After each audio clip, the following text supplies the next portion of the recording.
네, 안녕하세요. 그리다 에너지 대표 전석입니다. 어, 저는 에너지 분야에 대해서 말씀을 드리려고 나왔는데요. 조금 고민을 되게 많이 했습니다. 그러니까 어떤 얘기를 드려야 될지. 왜 그러냐면 제가 다른 세미나나 워크숍에서 갔을 때 인공지능이 가장 적용하기 필요성이 지금 떨어지는 분야가 에너지 분야라고 얘기를 보통 하거든요. 이유가 몇 가지가 있는데 말씀하신 아까 전에 말씀하신 대로 데이터가 인공지능을 넘어가기 전에 데이터가 굉장히 중요하지 않습니까? 근데 이 부분에 있어서 에너지 분야에 좀 문제점들이 있습니다. 그러니까 보통 전 정보통신 쪽에서 일을 하다가 10년 전에 에너지 시스템 쪽으로 넘어간 케이스라서 원래 이제 전기랑 전력전자를 전공으로 한 사람이 아니다 보니까 의문이 많아서 이것저것 좀 묻기도 하고 실제로 이제 현장에서 부딪히기도 했는데 일단 AI 기술이 에너지 분야에 필요한가라고 하는 문제부터 시작을 해야 해요. 그러니까 보통 모든 분야에서 AI가 다양하게 활용되니까 당연히 필요하겠지라고 생각을 하지만 실제로 제가 묻습니다. 인공지능 에너지 분야에서 인공지능을 어떻게 사용하실 건데요? 라고 물어보면 수요를 예측하는 데 사용하고요. 공급을 예측하는 데 사용하고 그 둘을 최적화하는 데 사용하고 이렇게 활용할 수 있지 않을까요? 라고 얘기를 하죠. 근데 도메인 지식이 조금 더 필요한 게 전력은 수요가 100이고 공급이 100일 때 문제가 없는데 수요가 99고 공급이 100이면 바로 블랙아웃이고요. 공급이 101이고 수요가 100이어도 블랙아웃이에요. 그러니까 예측해서 제어할 수 있는 영역이 아닙니다. 왜냐하면 1%만 틀려도 모든 시스템이 셧다운되는 시스템들입니다. 그렇기 때문에 99.9% 저희가 정확도가 있어요라고 얘기해도 쓸 수 없는 거예요. 왜 그러냐면 그 0.1% 때문에 국가망이 정지될 수도 있으니까요. 그렇다고 한다면 그 위험성을 가지고 갈 수 없는 거겠죠. 물론 그거에 대한 보완 방법들은 여러 가지가 있습니다. 근데 이 부분에서 왜 이 말씀을 드리냐면 그러려면 데이터가 되게 정확해야겠죠. 근데 제가 이제 표준화에 대한 얘기를 계속 에너지 쪽에서 얘기하고 있는 게 데이터가 굉장히 정확하지가 않아요. 에너지 쪽이. 어떤 문제가 있냐면 보통 1분마다 1초마다 10분마다 데이터를 계측을 합니다. 보통 한전에서는 전력량을 15분마다 계측을 하는데 물론 이제 그 주기가 짧아지면 짧아질수록 정확도가 높아지겠지만 그럼 15분마다 뭘 계측하는 걸까요? 1분이랑 15분의 값을 더해서 평균을 하는 건지 아니면 15분 지점의 값을 읽는 건지 전혀 알 수가 없어요. 왜 그러냐면 전기라는 게 정수로 움직이는 것도 아니고 그리고 그 양 자체가 계측기 자체가 그렇게 정밀하지도 않습니다. 그래서 값들이 정규화되기가 굉장히 어려워요. 그리고 이 문제를 떠나서 또 어떤 문제가 있냐면 인버터가 얘기하는 전압이랑 배터리가 얘기하는 전압이랑 개통에서 얘기하는 전압이랑 단어는 다 전압인데 데이터 유형도 다르고요. 수집 주기도 다르고요. 심지어는 이름도 다릅니다. 그러니까 정보통신하는 사람들이 대부분 SI 업체들이 에너지 쪽에 들어와서 혼미한 게 뭐냐면 각 업체가 쓰는 단어가 다 달라요. 그러니까 통신을 하려고 하는데 여기서는 A라고 얘기했는데 저쪽에 가면 B고 B를 가지고 갔는데 저쪽은 C고 결국에 가서 마지막은 D인 거예요. 말 그대로 이름 자체가 다릅니다. 그러면 이런 생각을 하겠죠. 한국전력이든 국가든 나서서 이걸 통일하면 되잖아 라고 얘기하는데 그 문제에서 또 발생을 하죠. 상위에 있는 개통이나 이런 부분들은 통일을 할 수 있는데 그러면 아주 소규모 업체나 혹은 작은 장비들까지 그걸 일원화시킬 수 있느냐. 예를 들어 IoT나 정보통신 쪽에서는 그런 의식들을 가지고 있잖아요. 정보를 공유를 하고 개방을 했을 때 우리가 서로 시너지가 난다는 사실을 알고 있잖아요. 근데 전력전자나 전기나 저희가 잘 알고 있는 인프라 쪽에서는 그 부분이 굉장히 폐쇄적인 부분도 있고, 그리고 그 부분에 대해서 중요하다고 생각하지 않는 문화도 좀 있습니다. 그래서 대부분 ICT 업체들이 에너지 인공지능이나 혹은 에너지 ICT 쪽에서 본격적으로 뭔가 좀 아이템을 가지고 최적화 운전이나 아니면 자동화 운전이나 이런 걸 하고자 했으나, 저도 마찬가지죠. 지난 10년간 굉장히 어려움만 겪고 있는 상황이죠. 그래서 제가 이 부분에서 저희가 그런 상위에 있는 어떤 인공지능이나 이런 얘기를 하기보다는 먼저 그 데이터 정의부터 시작을 해야 될 문제구나라는 부분을 좀 깨닫게 됐습니다. 조금 본 내용은 이제 살편시 읽어보시면 될 것 같고요.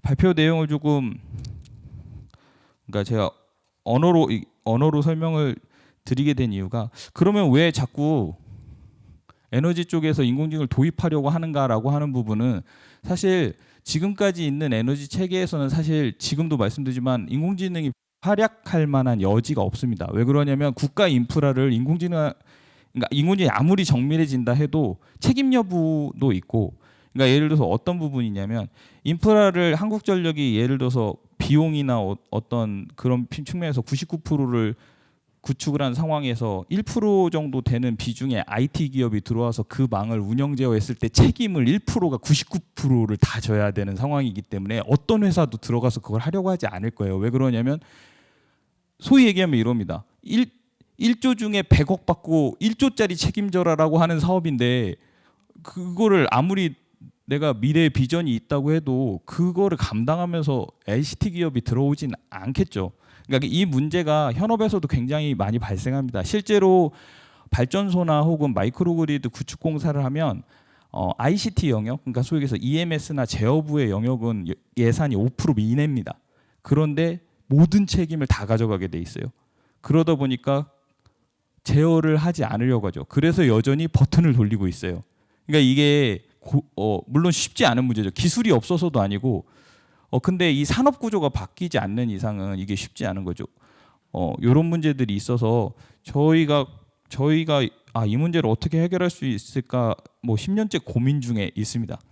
그래서 이런 부분인데, 왜 최근에 한국전력이나 혹은 KDN이나 이런 쪽에서 인공지능이나 이런 얘기가 이슈가 되냐면, 그런 시스템을 제어하고 이런 부분에 인공지능을 적용하려고 하는 게 아니에요. 그러니까 오해를 하시면 안 되는 게, 그쪽은 여전히 하드 인프라로 남아 있을 거예요. 근데 어떤 부분이 생겼냐면, 분산 에너지가 필요하게 됐잖아요. 저희가 사실 재생에너지가 필요하게 됐고, 뭐 아시다시피 아리백이라고 해서 재생에너지를 무조건 써야만 하는 시대가 됐는데, 이 재생에너지가 들어왔을 때 어떤 문제가 발생하냐면, 지역 내에서 생산자랑 소비자가 직접, 그러니까 P2P 거래나 혹은 그 자기 사용자 간 거래나 혹은 지금은 사실은 모든 게 중앙에서 한전이 모두 사주고요. 한전이 모두 파는 구조입니다. 그래서 모든 게 중앙으로 1대 N으로 연결돼 있다고 한다면, 분산에너지랑 재생에너지가 확산되면 어떤 문제가 생기냐면, 선로가 그거를 충분히 확보가 안 되기 때문에 어찌됐든 N-대-N의 거래가 이루어질 수밖에 없어요. 근데 지금까지 우리나라 전력 거래나 혹은 이런 시스템에서 N-대-N으로 시스템 운전하는 것도 해본 적이 없거니와, 그걸 거래하고 정산하는 내용에 대해서도 노하우도 없고 뭐 표준도 없고 지금 기술도 부족한 상황입니다. 왜 그러냐면, 이게 흥미롭게도 대부분의 자본주의 국가는 다 전기를 민간 전력 기업이나 이런 데서 사고 파는 형태로 여러 저희 우리나라 통신과 마찬가지로 이미 민영화가 돼서 진행되고 있는데, 국내 같은 경우는 사실 국가가 법률로 판매랑 이거를 다 담당을 하거든요. 근데 좋습니다. 그래서 양질의 전기를 싸게 쓸 수 있는 장점인데, 문제는 뭐냐면 이게 효율화나 혹은 스마트화나 아니면 소형화나 이렇게 됐을 때 중앙에서 모든 걸 컨트롤하는 거에 대한 한계가 점점 오고 있어요. 지금도 아마 정책적으로 에너지 고속도로 얘기도 나오고 지능형 전력망 얘기도 나오고 이런 얘기가 나오는 이유가 뭐냐면, 더 이상 중앙에서 모든 걸 다 관리할 수 있는 한계에 다다른 거죠. 근데 이제 이런 부분에서 저희가 조금 집중한 부분은 그러니까 지금 여기 나와 있다시피 실제로 그런 오해들을 많이 하는데 그 우리나라는 전기가 부족한 나라인가 남는 나라인가라고 얘기했을 때 우리나라는 전기가 굉장히 많이 남는 나라입니다. 실제로 그런 얘기를 해요. 원자력 발전소를 100개를 짓든 풍력 발전소 10,000개를 짓든 의미가 없다고. 왜냐하면 우리나라는 겨울에 전체 전기의 40%를 버립니다. 왜냐하면 갈 데가 없어요. 무슨 얘기냐면 모든 전기는 대도시에서 쓰고 수도권에서 쓰거든요. 근데 모든 전기가 생산되는 건 동남이랑 서남권에서 생산이 됩니다. 그래서 동남권에서는 원자력 에너지가 30%쯤 남고요. 서남권에서는 지금 거의 50% 이상의 재생에너지가 남죠. 그러면 그걸 갖다 쓰면 되지 않냐라고 했는데 선로가 없어요. 보내는 통로가 없습니다. 쉽게 생각하면 트래픽이 이미 꽉 차서 저쪽에 발전소를 계속 지어도 아무런 의미가 없어요. 그래서 이제 사실 이제 전기가 남으면 나중에 쓰면 되지 않니라고 생각하지만 전기는 남으면 제가 말씀드렸잖아요. 수요가 100인데 100일이 되는 순간 그 시스템은 꺼집니다. 그렇기 때문에 그럼 40%가 남는다고 말씀드렸잖아요. 그럼 그 40%는 어디로 갈까요? 그걸 태우기 위해 어마어마한 비용을 또 써요. 발전하기 위해 100을 쓰고요. 버리기 위해 40을 버리기 위해 또 비용을 씁니다. 그리고 그걸 못 보내면 못 보는 데에 대한 송배전망에 대한 비용을 또 쓰고요. 이게 중앙 관리 체계의 문제점이에요. 왜 그러냐면 국가 전체를 보고 생산해서 전체가 소비하는 구조를 하다 보니까 이걸 깰 수가 없어요. 가장 쉬운 방법은 이거죠. 송전탑을 엄청나게 많이 지으면 됩니다. 근데 송전탑을 어떻게 지어요? 송전탑 왜 못 짓는지 생각해 보셨어요? 뭐 이렇게 산을 보호하고 자연을 보호하고 문제가 아니라 송전탑을 지으려면 송전탑이 지나가는 그 길의 땅을 다 사셔야 돼요. 한전이. 어떻게 전국 국토를 가로지른 땅을 계속 사면서 수도권으로 나아간다고요? 불가능한 얘기입니다. 차라리 인천에다가 원자력 발전소 짓는 게 더 쉬운 문제일걸요. 이제 그런 문제가 있어서 그래서 이 부분 때문에 지금 우리나라에서 지역별로 에너지를 자립화를 해라라고 하는 요구가 계속 높아지고 있는 건데 왜 그러냐면 아마 에너지에 관심 있으신 분은 들었겠지만 제주도는 지금 전기가 반절이 남아서 버리고 있고요. 전남은 올해 90%를 그러니까 190%를 넘었습니다. 자립도가. 그래서 또 반절을 버려야 됩니다. 전북은 130%가 넘어서 곧 버려야 되고요. 그리고 이게 충청도까지 올라오고 있습니다. 그러니까 경기도권 이내에 대전 이남은 전기 반절 버리고 있어요. 지금도. 근데 이걸 어떻게 관리해야 되냐. 결론은 소비를 늘리든가 아니면 공급을 최적화하든가 이런 방법밖에 없는 거죠. 그래서 중앙에서 지금까지 뭐 IC 61850이나 이런 형태로 해서 전력 유틸리티 혹은 송배전망 이런 것들을 관리하는 표준이 있습니다. 지금도 굉장히 무거운 표준이 있죠. 근데 실제로 점대점의 전력 유통이 일어나고 점대점의 전력 거래를 해야 하고 그리고 그 와중에 한국전력이 참여하지 않는 새로운 시장이 생겨야 되고 새로운 전력 시스템이나 운영 체계가 생겨야 되다 보니까 이거에 대한 소규모 전력 운영에 대한 표준이 이루어져야 되는 상황입니다. 제가 말씀드렸다시피 이게 모든 선진국에서도 블록 단위로 전력을 소형화하는 거를 미국이나 유럽은 꽤 오래전부터 진행을 해왔어요. 10년, 15년 전부터 계속 추진을 해왔기 때문에 꽤 많이 진행이 되고 있는데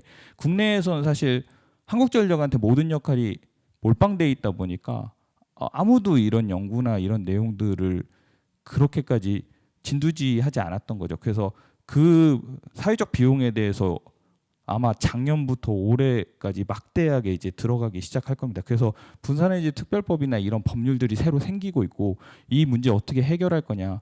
왜 그러냐면 아리백 얘기를 뭐 기사나 이런 데 들어보실 수 있지만 우리나라 전국에 있는 모든 재생에너지를 다 모아도 파주에 있는 삼성 반도체 하나를 못 돌려요. 지금 그런 상황이에요. 근데 수출은 해야 되잖아요. 이걸 어떻게든 해결해야 되니까. 근데 공급만 늘리면 되냐? 문제가 해남에 있는 풍력발전기 전기가 못 올라온다니까요. 수도권까지. 그러니까 문제들이 엄청 커지고 있죠. 그래서 이 부분에 있어서 조금 설명을 드리면 가장 좋은 건 전력이 남는 부분은 전력을 과소비를 하는 게 좋습니다.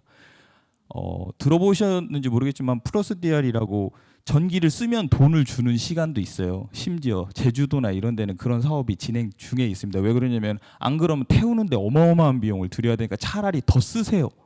더 쓰면 돈을 드릴게요. 이게 되게 수도권이나 이런 데 있는 사람 입장에서는 어이가 없죠. 전기를 많이 쓸수록 돈을 준다고? 근데 이제 이런 일들을 해결하기 위해선 전기를 소위 생산하는 사람이랑 소비하는 사람을 분리하지 않고 생산을 하는 사람이 소비, 그러니까 소위 얘기해서 내 전기를 남한테 주고 받고, 그러니까 그 지역 내에서 서로 분산 자원을 거래하는 형태밖에는 지금 국내에서는 뾰족한 해결 방법이 없습니다. 근데 그 문제를 해결하기 위해서 물론 애기평이나 이런 부분에서 연구를 많이 하고 있긴 합니다. 근데 이 부분에서 가장 큰 문제가 우리나라 전력 관련된 시스템 업체가 굉장히 영세하다 보니 이 표준을 적용한다든가 아니면 통신이나 이런 걸 정규화한다든가 이런 작업까지를 다 하기가 어려워서 이 부분이 좀 비어 있다 보니 저희가 좀 제안을 조금 드린 게 최소한 작은 단위, 그러니까 가장 저희가 작은 단위로 먼저 잡은 게 공동주택 단지, 보통 아파트나 혹은 다세대 주택들이 모여 있는 단지, 주택 단지나 단독주택 단지 같은 곳인데 최소한 여기에서 운영되는 에너지에 대한 유통이나 혹은 거래라도 일단은 표준화된 통신과 제어 체계로 가지고 가서 좀 운영을 하는 게 좋지 않겠나라는 생각을 하게 됐습니다. 그래서 실제로 이 사업은 실증 사업으로 진행 중에 있고요. 그래서 쉽게 생각하면 이럽니다. 원래 제가 생산한 전기도 한전망을 타고 위로 올라가고요. 제가 쓰는 전기도 한전망을 타고 내려오거든요. 원래 그래서 올라가는 채널, 내려가는 채널 다 쓰는 거예요. 그러니까 통신으로 따지면 송신과 수신 채널을 분리해서 쓰고 있는 건데 그러지 말고 너 부족하면 남는 애한테 옆집에서 가져와. 자기들끼리 서로 가져가고 받고 하면 소위 얘기해서 메인 라인 자체는 그만큼이 줄게 될 테니까요. 근데 그걸 위한 표준을 제정하기 위해서 진행하고 있습니다. 그래서 지금 이 부분에서 이제 전기뿐만이 아니라 열이나 이런 부분도 통합해서 진행할 예정이고요. 그래서 기존에 있는 참고할 만한 스마트 그리드 관련된 표준인데, 그러니까 이 표준들이 현재 제대로 사용되지가 않습니다. 왜 그러냐면 이렇게 얘기하면 제가 맨날 욕을 먹는데 한전과 어떤 그 전국 단위의 대규모 인프라에 익숙한 사람들이 표준을 만들고 있어요. 그러니까 지금까지 만들어 왔고 그러다 보니까 국가 전력망, 그러니까 탑다운 방식으로 항상 생각하는 거죠. 그런데 사실 동네에서 작은 단위 아주 스몰 그리드에서 왔다 갔다 하는 전력이나 이런 부분은 정의 자체도 그렇고 모든 그 규모나 정의나 이런 부분이 모두 다르기 때문에 실제로 한전이나 이런 데서 쓰는 표준을 마이크로 그리드나 조그마한 스몰 그리드에서 운영할 수가 없습니다. 그래서 그런 부분에 서 경량화시키는 부분이 필요하고, 그리고 아까 말씀드렸듯이 모든 제조사가 다른 단어를 쓰고 있는 부분들, 이제 그런 부분들을 해결해야 되기 때문에 제 TTA 쪽에 제안을 드리면서 지금 공급 체계, 그러니까 소위 해서 스몰 그리드에서 공급 체계, 전력 유통 방법, 거래 방식, 그 다음에 어떤 법적인 혹은 정산에 대한 부분, 이런 부분들을 좀 다 데이터 모델을 좀 정비를 해서 공통 데이터 모델을 제시를 하고 요걸 먼저 선작업을 한 뒤에 표준화를 해야 되지 않을까라고 해서 이런 작업을 진행하고 있습니다. 그래서 요 상위 계층의 송배전망이 아니라 저희가 가지고 있는 작은 자가망 혹은 소규모 망에 적합한 표준을 개발하기 위해서 샘플로 저희가 이제 몇 가지 소위서 명칭들이죠. 이런 명칭들을 어떻게 규정을 할 것이며, 그러니까 배터리 A사, B사, C사가 예를 들어서 전압 차이가 난다, 렉 간 전압 차이가 발생한다라고 하는 상황에 대한 통신의 규격이 모든 제조사마다 다 달라요. 근데 저희 입장에서 너무 어려운 거죠. S사 제품 쓰다가 L사 제품 쓰면 다시 시작인 겁니다. 모든 시스템이. 근데 사실 정보통신 쪽에서 이건 좀 넌센스잖아요. 사실 이게 왜 똑같은 의미를 왜 다 다르게 이름을 붙여서 쓰냐.